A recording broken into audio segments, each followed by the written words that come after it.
Hello, my friends. Welcome to Hope for Your Heart. This is Pastor Calvin Corbett. So glad that you're joining me today. And we are concluding our 3-day series on what do prayer warriors get right. You know, an old man was dying. He told his grandson, I don't know what type of work I'll be doing in heaven, but if it's allowed, I'm going to ask the Lord to let me help build your mansion. So be sure to send up plenty of the right materials.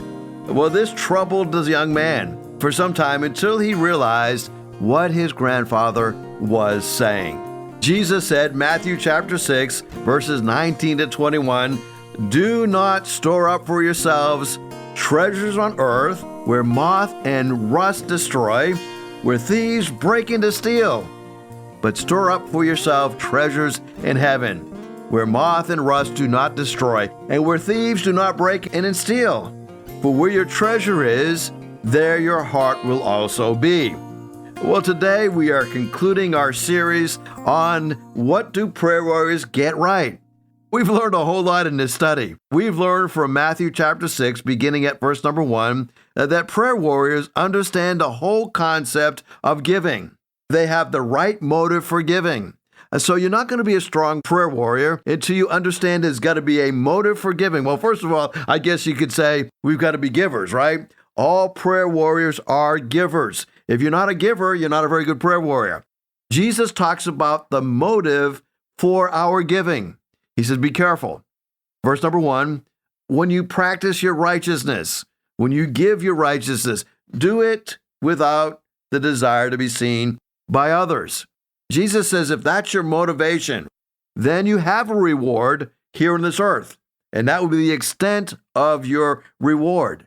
You see, prayer warriors are looking beyond the nasty now and now, and they realize that as they're offering their prayers and their gifts, it's not about being seen, it's not about receiving.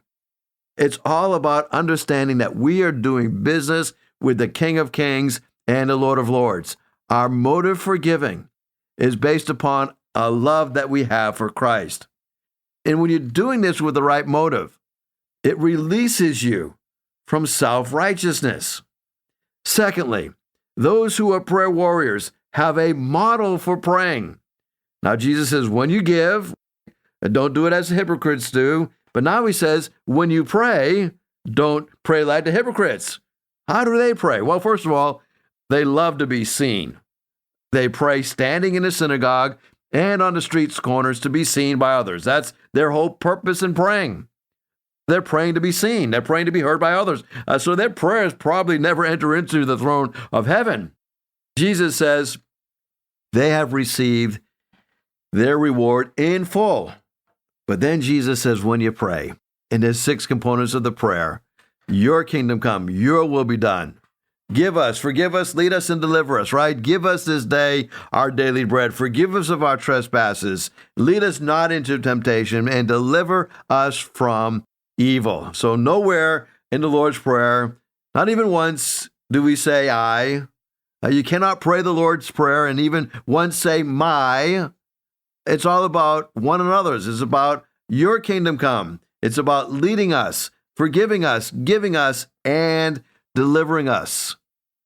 Thirdly, prayer warriors understand there must be a measurement for forgiving. Jesus says, when you forgive, right? He says, when you forgive, you will be forgiven in the same measure in which you forgive others. Look at verse number 14, Matthew chapter 6. For if you forgive other people when they sin against you, your heavenly Father will also forgive you. But if you do not forgive others their sins, your Father will not forgive your sins. Now notice Jesus does not say something here. He doesn't say, if others do not forgive you, your Father in heaven won't forgive you. No. Our forgiveness is based upon not others forgiving us, but us forgiving others. And I know this is hard, right? Because you're thinking about this and you say, man, it doesn't sound right, but this is what Jesus says. If you do not forgive others their sins, your Father will not forgive your sins. So the measurement of my receiving forgiveness is based upon the measure of how I give forgiveness. Give and it shall be given to you. If I'm going to give others forgiveness, I will receive forgiveness. There's that measure. Prayer warriors get that, right? You will not find a prayer warrior that is holding on to a long-term grudge, right? Because they have forgiven, they've been released, and they tend to forget those old grudges, right? They don't keep rehearsing them and nursing them. There's one thing that will never get better no matter how much you nurse it. You cannot nurse a grudge and expect it to get any better. You can't nurse unforgiveness and expect to be a person who forgives. Forgiveness will set you free. You see, when I'm forgiving, it releases me, it relieves me from the pain of bitterness. I don't want any more bitterness in my life, right? You want to have self-inflicted bitterness? Just refuse to forgive. That's all you got to do. So I'm not going to forgive. I'm going to hang on to this thing. I'm going to keep on regurgitating this matter, this offense, right? You know, the more you regurgitate it, the bigger it becomes, and the more deceived you are about it, and it becomes this plank in your eye. That's what it is. And then you can't see that speck of dust in somebody else's eye because you have built up an offense, and now it is actually blocking your vision. You got telephone pole blocking your vision.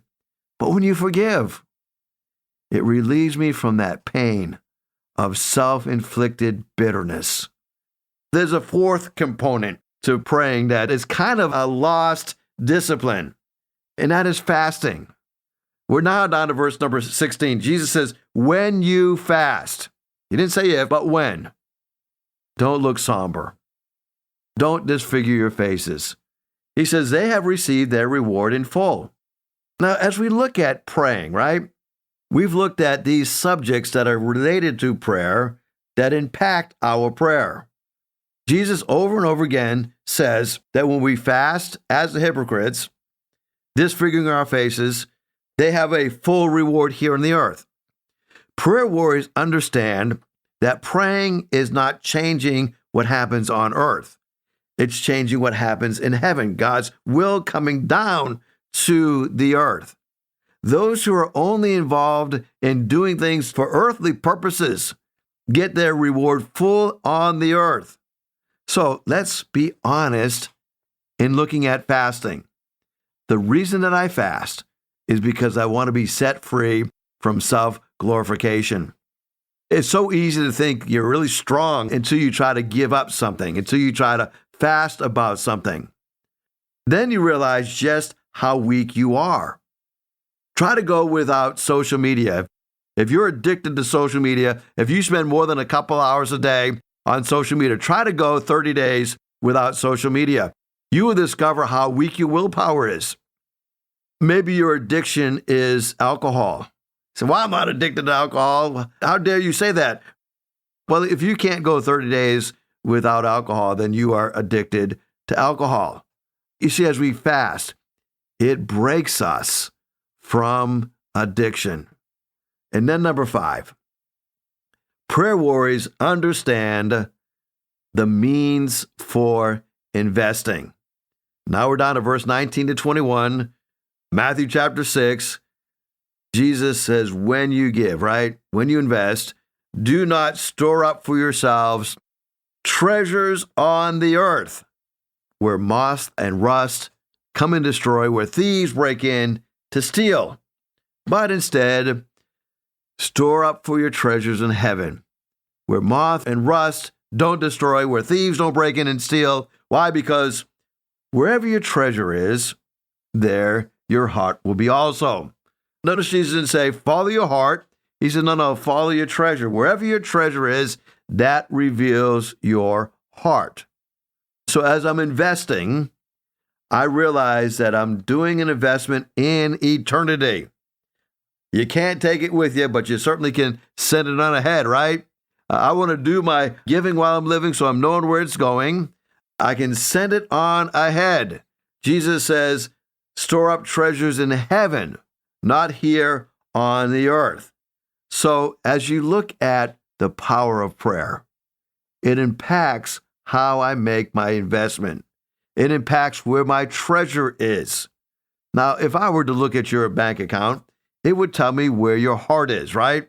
If you look at my bank account, you would say, man, that guy really loves Chick-fil-A. You could say some other things. You could also, if you looked at my checking account, you would say, man, that guy really loves his church because I give generously to my church. And I don't say that to brag, but that's my investment. That's where my treasure is. You know, I don't have a bunch of things that I really cherish. There's two things that I cherish dearly, right? My church family and my biological family. For everything else, there's MasterCard, right? But for those two components, those are the two essential components in my life. My family that I'm related to and my church family that I'm born again into. And so when you think about that, look at where your investments are going. When you are invested in the right thing, you have a lot of interest in that. You know why some people are not very faithful in going to church? Because they have no skin in the game. They have never invested in the church. That's why they're not very faithful in going to the church. There's a correlation between faithful attendance and faithful giving. One of the reasons I'm so faithful to the church is because I want to be there to check on my investment. If you have bought stock in Apple, all of a sudden you're going to be really concerned with what's happening in Apple. Is it turning a major profit, or are their stocks taking a nosedive, right? You would be interested if you have stock in that company. The same is true with spiritual things. I am very interested in heaven, and I want as many people to go to heaven as possible because I'm making a big investment in heaven.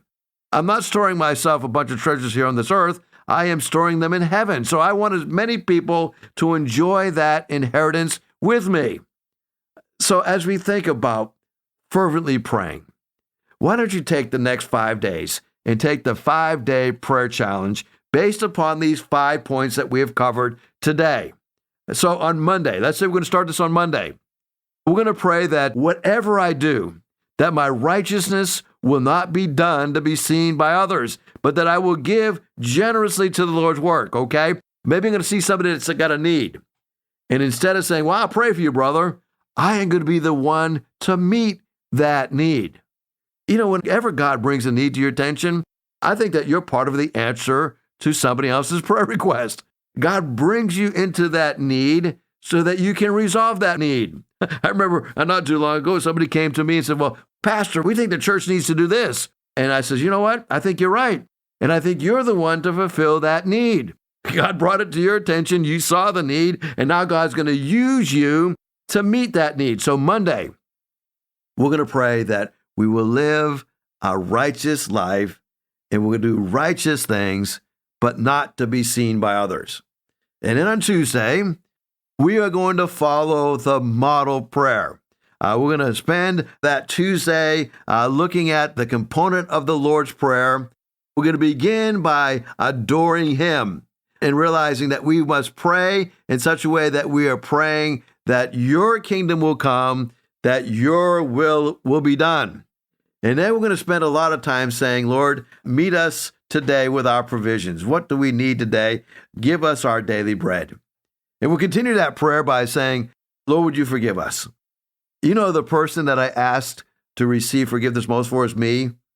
I don't think I go through more than a couple hours and say, Lord, man, I just had that thought I shouldn't have. Would you forgive me? But in the model prayer, we're extending it out to forgive us. Forgive us of our trespasses as we forgive others. And then lead us. Lord, I want to go in your direction. I want to follow your will and then deliver us from evil. Don't lead us into temptation, but deliver us from evil. So on Monday, we're going to begin our prayer week by praying that we will have the right righteousness not to be seen by others. On Tuesday, we're going to follow the model of the Lord's Prayer. On Wednesday, we're going to pray for forgiveness and that I will forgive others. Just as much as I need ongoing forgiveness, I must continually ask that I could be capable of giving this gift of forgiveness to others. So that's going to be a busy day on Wednesday, right? Praying that you will be able to forgive others. Then Thursday, we're going to spend Thursday fasting in secret And we're going to spend Thursday asking the Lord to do his work through us as we give up something. Now, when you fast, it doesn't necessarily have to be food. I think it'd be good every once in a while to fast from food, but there's other ways that you can fast. I always like to fast something that I'm really liking a lot, like chocolate milkshakes, okay? Or a mocha frappuccino, or your Starbucks favorite drink. Fast something that you really enjoy. And what you're going to do, instead of having that temporary enjoyment of that frappuccino or that social media binge, you're going to use that time to spend it with the Lord. And so if it takes you 30 minutes to eat a meal and you're going to fast, you're going to spend that 30 minutes in communion with God.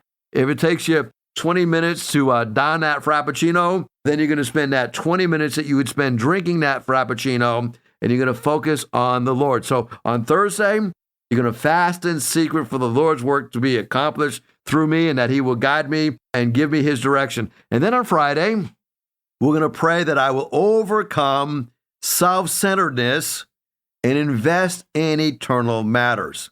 Now, when Jesus talks about not storing yourselves up treasures on the earth, he's reminding us that even good investments here on the earth are temporary. They're going to rust out. They're going to be stolen. They're going to be used up. Inflation's going to take them over. And so that's what's going to happen with everything that is stored up here on the earth. There's no such thing as an eternal investment on earth. The eternal investment is always in heaven. So heaven will live forever. Earth will not. So we're going to pray that we can overcome self-centeredness. That's the reason that we don't invest generously, because we're looking at the things that we want, the things that we need, and it's turned selfishly inward. So look out and invest in eternal matters. Well, I hope that has really helped you as we have looked at prayer warriors and what they get right. I want to transition now, and I want to ask you a question. What do you do when you're disappointed? A disappointment comes from time to time in all of our lives. Michael Jordan shared some of his greatest regrets and disappointments. He was being interviewed about his regrets in his life, and this is how he responded. He says, "I'm not that kind of person who has regrets. As soon as I look back and you come up with something you feel like you want to change, something else in your future has to change. To win, you've got to lose. To be successful, you've got to have something that you're not successful at. To be happy, you've got to have some disappointments." So I think all of those things have happened to me to make me who I am. What a great insight on how to deal with disappointments. So I want to begin by explaining to you that disappointment has a divine purpose. Paul says in Romans 8:28, there's something that we know. What do we know? We know that all things, not some things, not even most things, but all things work together for good to those who love him, that's referring to Christ, and to those he has called according to his purpose. So here's the question. When disappointment comes, where do I put my love? Do I put my love in Christ? Do I focus on him? Or do I focus on my disappointment? This is an all-in circumstance. All things work together for good. I heard a television interview with a balloonist who was grounded by the weather at a national ballooning festival. When asked if he was disappointed, he said, "Well, I would rather be on the ground, wishing I was in the air, than in the air, wishing I was on the ground." When you look at bad circumstances and disappointments, I look at the life of Joseph. Joseph was an amazing patriarch. In Genesis chapter 50, Joseph is going to be reconciled and reunited with his brothers. You remember the story. His brothers sold him off into the slave market. His brothers abandoned him, went back to the old man and said that Joseph is dead. I mean, they were ruthless in their treatment of Joseph. They meant him much harm. As a matter of fact, they plotted to kill him. But thankfully, Simeon says, guys, we can't do that. Let's sell him into slavery. And so they sold him into slavery. They wish he had been dead. But even in their very low character, they said, we can't commit murder. Let's sell him, right? They were terrible to their brother Joseph. Joseph is sent to Egypt, and he saves Egypt. Joseph is there now, second in command. And all of a sudden, his brothers come because they need some food.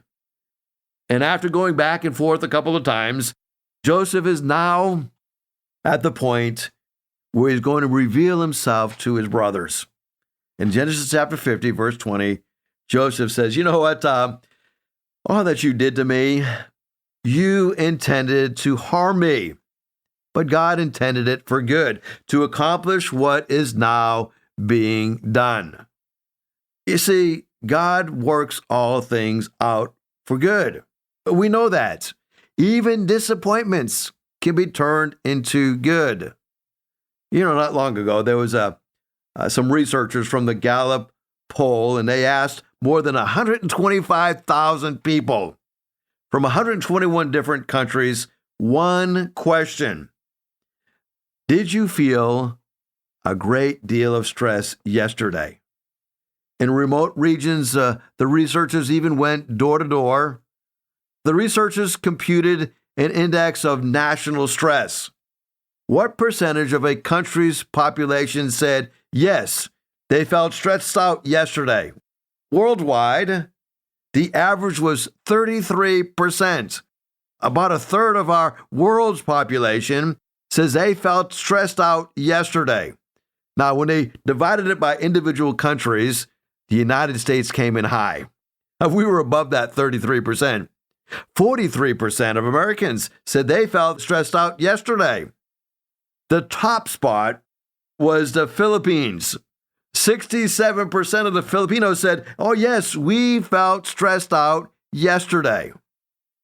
Well, the researchers wondered, does a nation's stress index correspond with other index as like well-being and happiness? So to the researchers' surprise, the higher a nation's stress index, the higher the nation's well-being. That didn't seem right. A higher stress index indicates that a nation has a better well-being. Well, more people reporting stress meant that more people were satisfied with their health, their work, their standard of living, and community. The researchers also observed that people living in countries with high levels of corruption, like poverty and hunger or violence, they always describe their days as more stressful. Well, also surprisingly, the researchers found that the most unhappy people came with high levels of shame and anger and low levels of joy. And they had a notable lack of stress. So researchers call this the stress paradox. In other words, happy lives are not stress-free lives, nor does a stress-free life guarantee happiness. Even though most people view stress as harmful, higher levels of stress seem to go along with things we want, love and health and satisfaction with our lives. So I want you to join me tomorrow as we look at this subject deeper. What do I do when I'm disappointed? We've learned that first, when I'm disappointed, that I must develop and understand there is a divine purpose. I know there is a divine purpose. I know that God works all things for good. Not all things are good, but He works even the bad things into good. And that is for those who love Him, for those who are called according to His purpose. Well, my friends, thank you so much for joining me today. I want to pray for you. I believe in the power of prayer. I believe that God does nothing but answer our prayers. If there's something that is weighing heavy on your heart today, if there's something that you'd like me to pray for, would you shoot me a quick text, 252-267-2365. it would be my highest honor to pray for you, believing that God can set you free. And when the Lord sets you free, you are free indeed. Well, I look forward to talking to you tomorrow. If you're interested in Hickory Ridge Academy, go to www.hrcc7.org and click on the tab for HRA. We'd love to share more about our school on our website. Thank you so much for joining me today. If you'd like to hear this broadcast again, you can have a free download at buzzsprout.com/1890557, or you can listen on Amazon, Spotify, Google Podcast, and Apple Podcast. Hickory Ridge Community Church is located at 3320 Battlefield Boulevard South in Chesapeake, Virginia. Sunday service times are 9 a.m. and 10:30 a.m. We'd love for you to join us. For more information, go to hrcc7.org. And remember, no matter what you're going through, in Jesus Christ there is always hope for your heart.